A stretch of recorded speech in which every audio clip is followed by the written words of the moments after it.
Iran దేశం మీద Israel దేశమోడు బాంబులేసి పసిపిల్లల పానాలు తీసిండు. వేల మంది దిక్కులేనోళ్ళు అయినరు. ఇటు ఇరాన్ కూడా చుట్టుపక్కల దేశాలలో ఉన్న అమెరికా ఎంబసీల మీద బాంబులేసి బగ్గున మంటలు రేపుతున్నది. వేల కొద్ది జనాలు దిక్కు మొక్కులేనోళ్ళు అవుతున్నారు. అయితే తెలంగాణలో మాత్రం గసంటి బాంబుల మూతలు ఏం లేకుండానే యుద్ధం జరిగినంత నష్టం జరిగింది. అట్లెట్లా అంటారా? ఈ వీడియో చూడండి.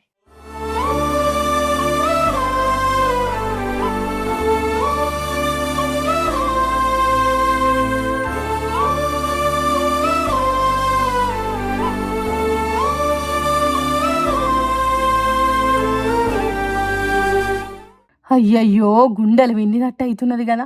దిక్కు మొక్కు లేని దీన బతుకులని చేసిండ్రు కదా. కట్టుకున్న ఇల్లును గూలగొట్టి కంటి మీద కునుకు లేకుండా చేసిండ్రు కదా సారు. మంచాలు, కంచాలు, గడంచెలు, చిన్న పిల్లల తొట్టెలు, నీళ్లు నింపుకునే తొట్టిళ్ళు చెట్ల కింద పెట్టుకొని రోజులెల్లా తీస్తున్నాం సారు.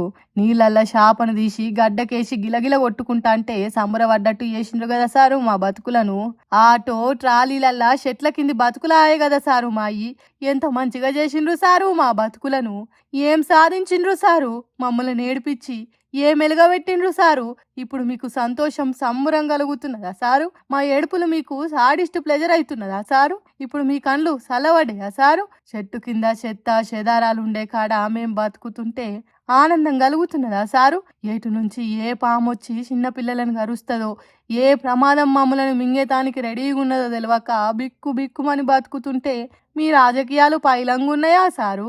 పెద్ద పెద్దోళ్ళ భూములు కబ్జాలు చేస్తే ఏం కాదు కానీ మా పేదోళ్ళం సర్కార్ భూములను చిన్న చిన్న ఇల్లు కట్టుకుంటే ఊలగొట్టిండ్రు కదా సారు. మేము కోట్లు అడిగినామా, కొలువులు అడిగినామా, పదవులు అడిగినామా, పైసలు అడిగినామా? ఎందుకు మమ్మల్ని ఇట్లా గాలికి వదిలేసిండ్రు సారు? ఆనాడు ఆది మనిషికి తల దాచుకునే తానికి రాతి గుహాలు ఉండేదట. ఈ ఆధునిక యుగంలో మాకు ఆయంత కూడా లేకుండా చేస్తారు కదా సారు. మస్తు పుణ్యాత్ములు సారు మీరు. గింత మంచోళ్ళని ఎన్నికల ముందు ఎరకగాలేస్తారు మాకు. మా బతుకులను చెట్లకు పుట్టలకు అంకితం చేసినందుకు కడుపు నిండా తింటున్నారు కావచ్చు, కంటి నిండా నిద్రపోతున్నారు కావచ్చు. గొప్పోళ్ళు సార్ మీరు, గొప్పోళ్ళు. మా బతుకులనికి తిరగ చేసిన మీరు గొప్పోళ్ళు సారు, గొప్పోళ్ళు. ములుగు జిల్లాల సీతక్క గిరిజన బిడ్డలను ఎంత మంచిగా చూసుకుంటుంది అనేది అందరికీ తెలిసిన ముచ్చటే. ప్రతిపక్షంలో ఉన్నప్పుడు ప్రతి గూడానికి వాళ్ళ సొంత బిడ్డ తిరిగేది. కరోనా కాలంలో కాలుకు బల్పం కట్టుకొని గుట్టలెక్కింది. చెట్టు చేమలు ఎడవాపుకుంటా వాగులు వంకలు దాటింది. కోయ గోండు బిడ్డలను కంటికి రెప్ప తీరుగా చూసుకున్నది.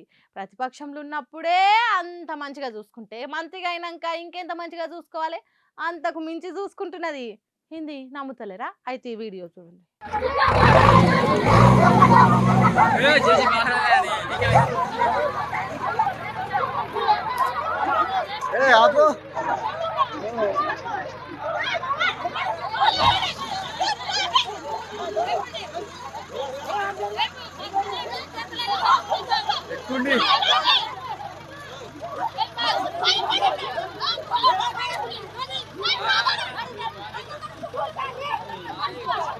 చూసిండ్రా ఎంత మంచిగా చూసుకుంటున్నదో గూడెం బిడ్డలను మంత్రి సీతక్క.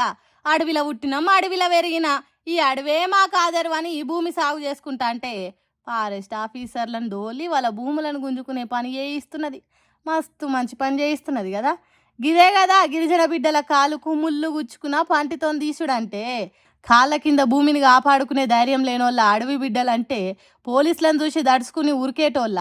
అది ఒకప్పుడు కావచ్చు కానీ ఇప్పుడు కోయ గోండు బిడ్డలు తెగవడి కొట్లాడుతున్నారు. ములుగు జిల్లా తాడ్వాయి మండలం కాల్వపల్లిలో 25 ఏండ్ల నుంచి పోడు భూములు సాగు చేసుకుంటా అంటే ఏం కాలేదు కానీ సీతక్క మంత్రి అయినాక ఇప్పుడు ఫారెస్ట్ ఆఫీసర్లు జేసీబీలతో వచ్చిండ్రు. మీకు ఇక్కడ పంటలు సాగు చేసుకునే హక్కు లేదు అన్నట్టు భూమికి దూరం చేయాలని చూసిండ్రు. కానీ మన్నెం వీరుడు అల్లూరి వారసులు కొమరం భీముని పోరాటం తెలిసిన వాళ్ళు ఎందుకు ఊకుంటారు? సర్కార్ జేసీబీల మీదికి ఎక్కి సవారీ చేసినంత పని చేసిండ్రు. వీళ్ళిట్లా తిరగబడే వరకు పోలీసులు ఏదో అనుకుంటే ఇంకేదో అయింది అన్నట్టు నోర్లు తెరిచి చూసిండ్రు. తర్వాత ఏం జరిగింది ఎట్లా అనేది పక్కన పెడితే మంత్రి సీతక్క హయాంలో మాత్రం గిరిజన బిడ్డలకు మంచి న్యాయం చేస్తున్నది. అక్క సీతక్క ఎంత మంచిదాని అక్క అని దాల్చుకుంటున్నారట. ఇట్లా చేయించినందుకు కోయ గోండు బిడ్డలు